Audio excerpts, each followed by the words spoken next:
Okay, so I have an opportunity to be here with Yogi Shanti Desai, and we've been talking about a lot of different things.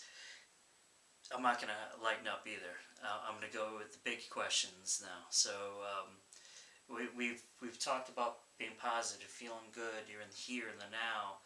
We've talked a little bit about our own death experience. Uh, Today, I hear a lot of God coming out of what you're saying. Now, I don't have the faith like some people do. Mm. I just know. Mm. Now, I want to go back to the father of modern philosophy at 1550 or so. I might be off on my dates, but in France, there was the father of modern philosophy is Rene Descartes. Rene Descartes is known for I think, therefore I am. He also had a very interesting thing when people asked him the question, is God a lie? Is God real? He stated that God is a lot harder to disprove than to prove. He's easier to prove, and his mind stated was, what is perfection? He says, since we are imperfect, how will we know what perfection is? Yes. And he stated that God placed perfection inside us to know what we're looking to get to. Now, what do you think? And what's your feeling? What do you feel, Yogi? Yes. I go along Advaita philosophy. Advaita means there is only one reality.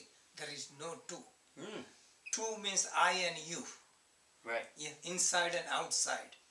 It is created by mind. That means we both have to have the reality, and you have to have your own reality, and it's not separated. Right. We're both in the same place. Time and space cause duality. Right. Because if there is no time, no space, that I am. So about understanding God, somebody says I believe in God, somebody says I don't believe in God. The question is, who is believing and who is not believing? Go into that entity that is questioning God is or God not. When you look into that, who am I? Then you come to the core. Am I this mind that is thinking? But no, it's that faculty that is thinking is more than the mind. Is it intellect? No. Is it consciousness? Yeah, because that is thinking faculty which doesn't have size, shape, nothing. It is simply observing and thinking. Yeah.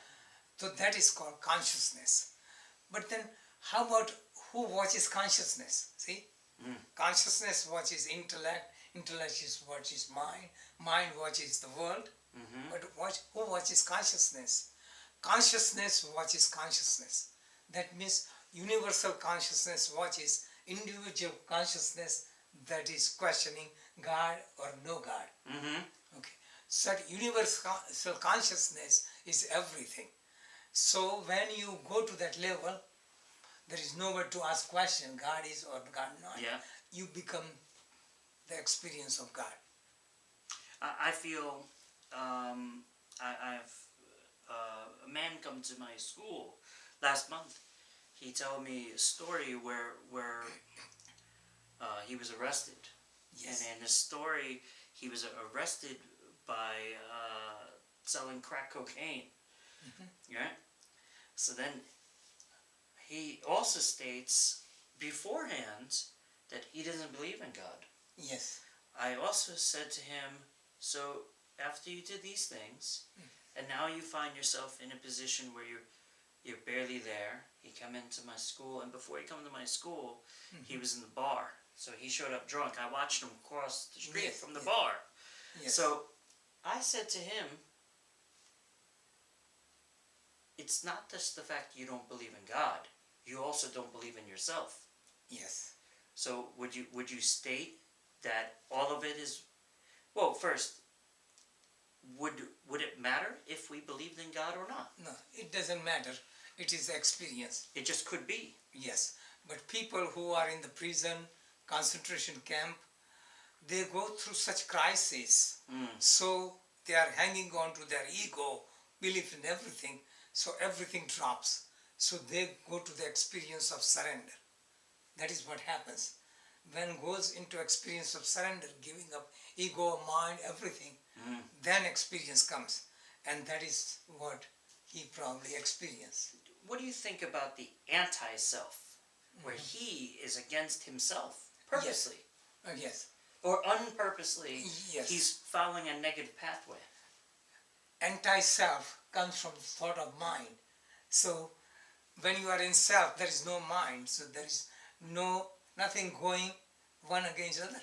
Because when you are everything, like when you are ocean, then you don't identify with the waves. Is his own ego? Yes. Causing his own destruction. Right. Our own ego creates all the barriers. So when we dissolve ego, then we experience God. So God is not believing or not believing. It's only mental gymnastic. It is the experience. An experience such that you cannot convey it with speech. That's why all the great masters, Rama, Krishna, Buddha, Christ, all of them try to explain, but it gets diluted. So experience. So they only give the direction. You follow this and you experience. Even somebody finds realization through one path, one religion, Jnana Yoga, Karma Yoga, Bhakti Yoga, Christianity, Judaism, doesn't matter. Final experience is the same. Final experience is destruction of ego and experience of unity. That's why final experience cannot be described. But if somebody has final experience, they say, this is the path I took.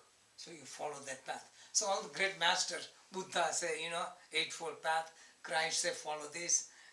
Krishna gave different paths. So all these paths, they are pointing the fingers. Would you state,